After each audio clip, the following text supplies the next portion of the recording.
democracia ou social-democracia em total declínio, né? Em contagem regressiva. Todo o sistema europeu, como você mesmo falou, todo mundo baseado em eleições indiretas, falando em democracia.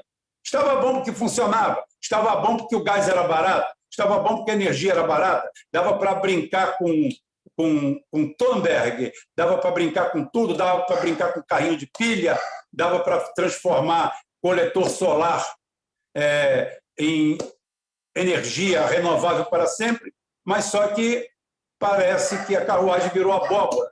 Conta para a gente. Ô, Rubem, antes de falar sobre a democracia e a social-democracia, que realmente... Social-democracia parece que foi uma ponte que eu chamei de vaselina, que eu acho que foi no domingo passado, né? A social-democracia se revelou uma vaselina para uma introdução menos dolorida ou dolorosa das pautas da direita, né? Porque hoje o que era a social-democracia na Europa virou uma direita descarada com roupa vermelha. No Brasil também, né? Vamos ser honestos aqui. Estou inquieto aqui nessa cadeira porque ela é chata pra cacete mesmo. Desculpem, eu deveria ter trocado, esqueci. Por isso que eu não liguei aí o background, normalmente tem uma foto bonitona de Estocolmo e tal, mas preferi deixar assim, porque essa cadeira fica cortando o croma. Mas, voltando aqui, a questão da social-democracia na Europa, Rubens, se revelou uma grande farsa, assim como os verdes se revelaram azuis de direita em todos os países. E os democratas norte-americanos, que sempre foram vistos como grande referência sobre questões de valores, ética, e uma agenda que eles, teoricamente, eram perfeitos, mas que, na prática, faziam guerra, exploravam, matavam, demonizavam líderes e tentavam, de todas as maneiras, a expoliação. Então, os democratas terão um desafio no próximo dia 8 de outubro, que esse desafio se chama eleição. Olha só que coisa engraçada. Os democratas vão pagar tudo que estão fazendo com o planeta através de uma eleição.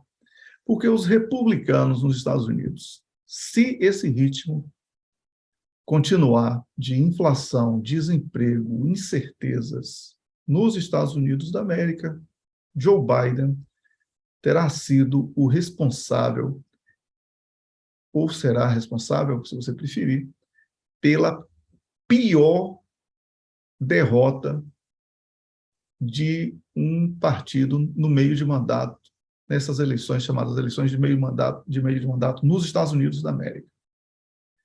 Falamos aqui no domingo passado, e é bom repetir para você que não assistiu, que a estratégia da Rússia passa necessariamente por empurrar com a barriga essa tensão na Ucrânia, para que nessas eleições de meio de mandato o Joe Biden se inviabilize, assim como o Macron na França, perdendo maioria nas casas parlamentares. Isso vai acontecer, Rubem. Está muito claro, eu acredito que somente um milagre nos próximos dias poderia mudar esse cenário. Ou então, uma espécie de, como se diz, escalada que culminasse com armas nucleares. E aí não teria eleição em lugar nenhum mais, né? Então, Rubem, esse declínio do que nós precisamos falar com mais detalhes, talvez até possa ser tema de uma única live, esse tema, assim, falarmos sobre esse declínio que chamam de democratas, democracia, e tudo isso na contagem regressiva, é uma consequência natural da expressão está tudo dominado, porque ficou todo mundo igual. Ninguém está mais preocupado com o povo, as pessoas estão preocupadas com o lucro dos bancos, salvar grandes empresas. Inventaram uma tal de expressão que é grande demais para cair, é grande demais para falir. Assim, então, quer dizer que a tal da meritocracia é uma farsa, não é? Então, essas contradições, elas estão sendo observadas por todos, e quando falta o pão, aí, meu amigo, aí a revolta ela ganha sentido em qualquer coisa que se manifeste contra esse acesso. Então, não existe democracia quando existem pessoas na miséria, na fome, no desemprego e em toda uma agenda que, especialmente os povos ocidentais, não estavam mais acostumados, né? A situação estava tão cômoda aqui nos países ocidentais, especialmente da Europa, que a abstenção nas eleições virou uma coisa enorme. As pessoas não queriam mais nem votar, porque estavam com a vida boa, não estavam preocupados. Todos os políticos que entrassem teriam que trabalhar para manter aquele privilégio e etc.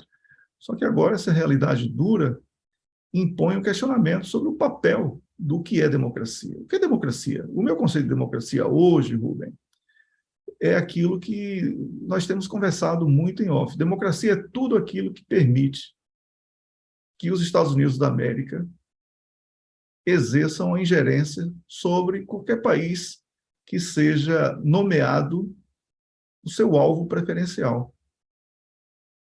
Todo o resto que estiver fora disso é ditadura, tem umas expressões engraçadas que eles usam com a expressão cracia, né? que eles pegam o sufixo para justificar a intromissão e a banalização dos líderes e das sociedades, porque fugiu do controle desse engodo chamado democracia que nós estamos vendo no planeta.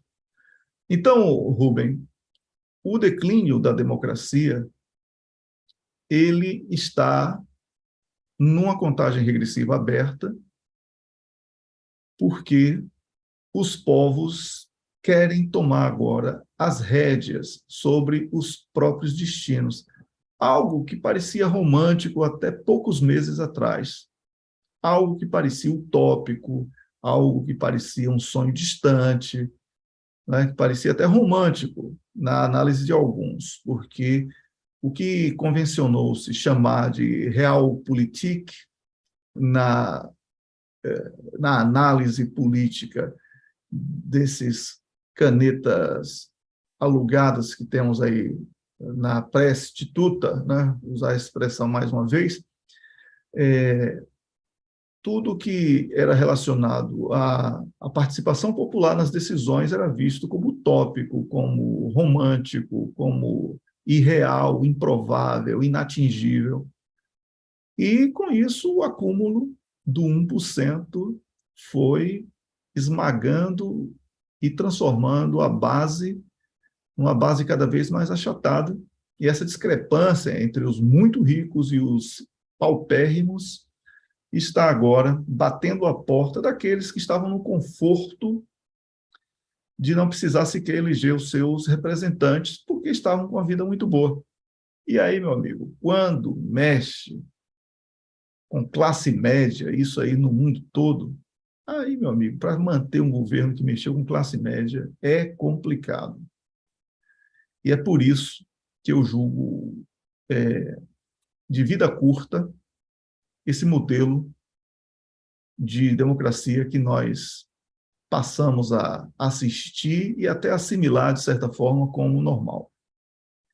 E novos modelos serão impostos, e esses modelos irão chocar alguns, porque vai ter gente que está assistindo e criticando a gente aí, e vai apelar para a existência, para o surgimento de um ditador. Pode anotar o que eu estou falando, Rubem. Vai chegar nesse nível, porque confundiram democracia com a exposição do que se faz no quarto.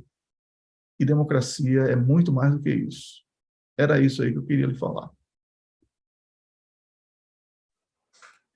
Perfeitamente. Há muito tempo, nas águas da Guanabara, o dragão do mar reapareceu. Não é isso. Há muito tempo, todo mundo associa democracia com sinônimo de liberdade, de alegria, felicidade. É impossível você ouvir a democracia como alegoria, falado pela mídia, falado pelo William Bonner, falado pela Globo News, falado pela CNN, falado por qualquer emissora, falado da boca de qualquer repórter.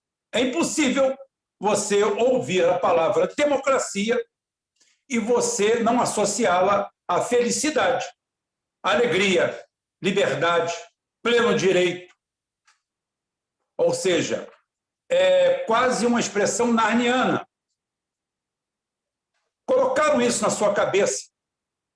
Colocaram isso como uma panaceia. Panaceia é aquele remédio que cura tudo, né?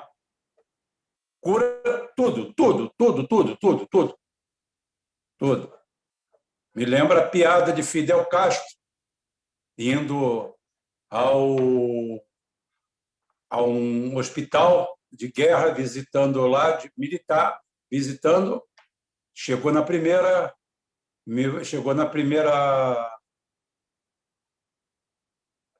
cama, tinha um soldado lá, deitado. Como te llama? José, senhor.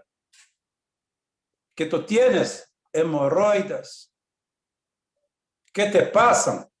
Mira, pegam um chumaço de algodão, passam iodo, esfregam no local. Gracias, tudo pela revolução. Foi para a segunda. Como te chama? Francisco. Que tu tienes? Hemorroidas, senhor. Que te passam? Um chumaço de algodão, iodo. Tudo bem, ótimo. E foi assim, estava todo naquela ala, só tinha hemorroida.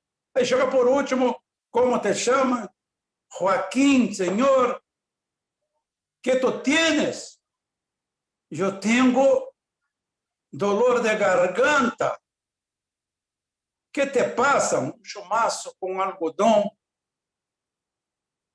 iodo, e me passam aqui. Que tu queres? Amor de Deus, que troquem ele algodão. Por favor, porque passar no cu e na garganta não dá. Tá? Isso é só sacanagem, gente. É para zonear. Tá? É para quebrar o clima mesmo. Aqui a gente quebra o clima. Tá? Mas, gente, a gente associa a democracia a isso, um chumaço de algodão. Só que, às vezes, alguém passou na bunda primeiro, antes de passar na nossa garganta. Tá? Então, a democracia é boa? Pode ser ótimo. Pode ser ótimo. Pode ser o melhor regime de todos. E pode ser o pior. Pode ser o pior. Porque nós vivemos numa democracia.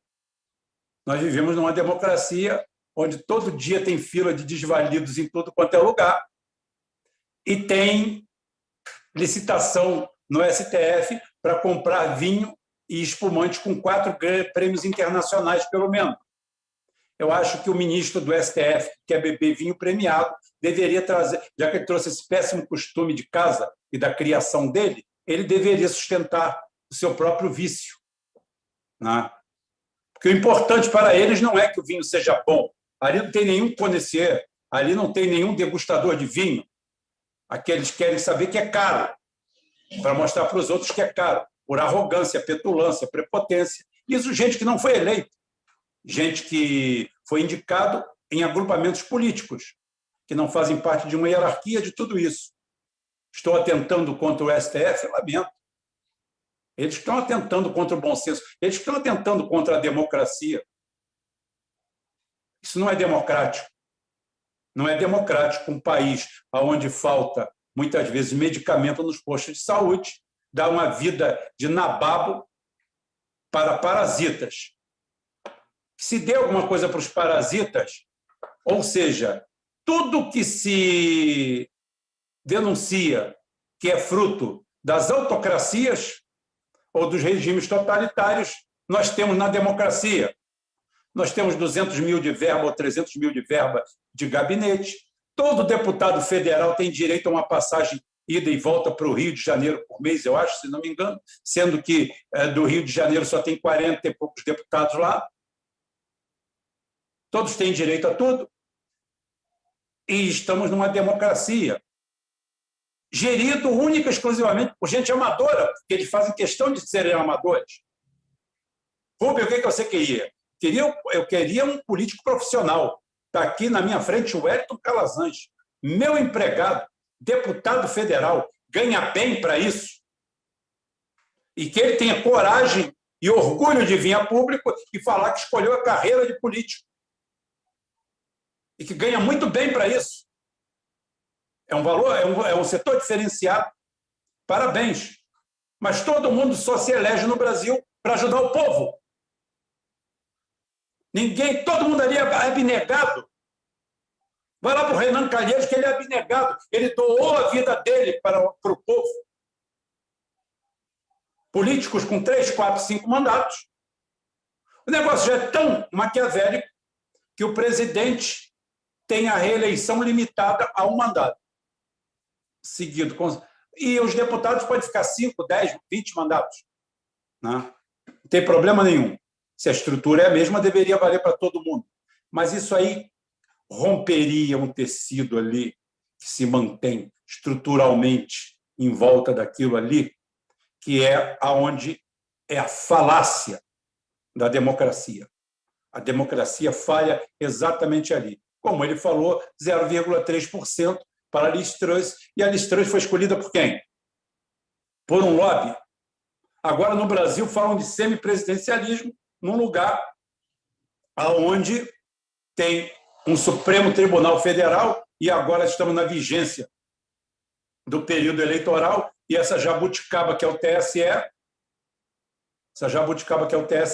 que só tem aqui e lá perto do Wellington, né? Lá na Finlândia, mas a Finlândia é a Finlândia, não é aqui. Nós temos aqui um Tribunal Superior Eleitoral, onde os juízes acumulam a função de juízes eleitorais e recebem em dobro, pegam férias em dobro, contam em dobro para aposentadoria, tudo. Uma maravilha. Você ganha 40, passa a ganhar 80. Que maravilha, festa. Isso é a democracia que a gente vive. Onde um Paulo Guedes diz que um ministro ganha pouco, que eu acho que ganha pouco, tá? Mas o cara que ganha um salário mínimo de 1.200 ganha muito. Onde a tabela de imposto de renda começa a contar, não sei, nem sei quanto está agora, R$3.000. Quer dizer, não dá para alugar uma casa num bairro de classe média alta.